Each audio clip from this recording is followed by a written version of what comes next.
Les Beatles, je les ai découverts en 63 et c'est un virus que j'ai attrapé qui m'a pas lâché depuis. Puis c'est inexplicable, c'est comme ça. Et donc c'est vrai qu'ils ont fait partie de ma vie, ils font encore partie de ma vie. Et je vois pas comment je pourrais vivre sans eux, quoi. Yvon s'est levé très tôt ce matin. Ce fan inconditionnel des Beatles n'a pas hésité à faire 3 heures de route pour être l'un des premiers à franchir la porte de la 23e édition de la Beatles Day à Mons en Belgique. Une journée entière consacrée à la légende des Beatles. Musique live, exposants, collectionneurs et surtout une ambiance toute particulière qui attire chaque année près de 1500 fans venus de toute l'Europe. Moi je viens de Paris, mais il y en a qui viennent du sud de la France. Ah oui, non, il y en a qui viennent de l'étranger.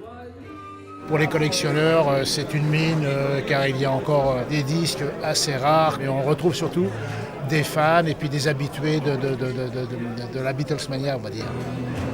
John Lennon aurait eu 70 ans aujourd'hui.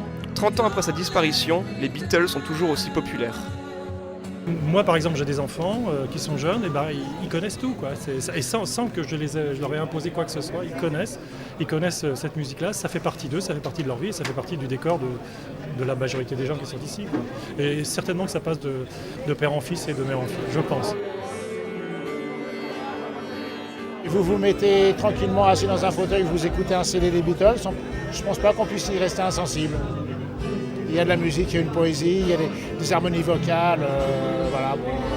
C'est ce que je ressens, donc je pense que je ne suis pas le seul. Sur la scène du Vauxhall, les groupes se succèdent jusque tard dans la nuit, reprenant inlassablement et à leur manière les plus grands titres des 4 garçons de Liverpool. Nous allons chaque année à Liverpool pour visionner au moins 20 à 30 groupes et comme cela nous pouvons faire notre choix pour le prochain Beatles Day. Ce qui fait que cette année nous avons 2 groupes canadiens, un groupe écossais et nous avons deux groupes qui viennent de France. Yvon est un homme heureux.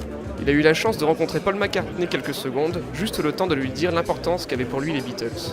Ça fait partie du patrimoine mondial.